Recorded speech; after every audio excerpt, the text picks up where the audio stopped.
பிள்ளையே, சில பிரச்சனைகள் பேசினால் தீர்ந்துவிடும்.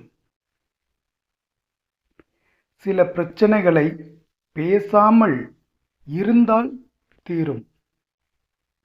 எதை பேச வேண்டும், எதை பேசாமல் இருக்க வேண்டும் என்ற அனுபவத்தை நீ ஏற்கனவே பெற்றுள்ளாய்.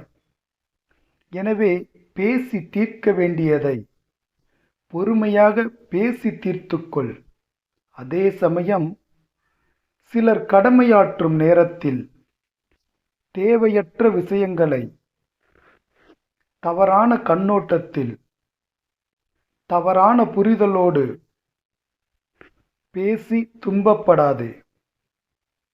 எதை எப்போது எப்படி பேச வேண்டும் எனும் ஞானம் உனக்கு தருவதே வேலின் துணையாகும்.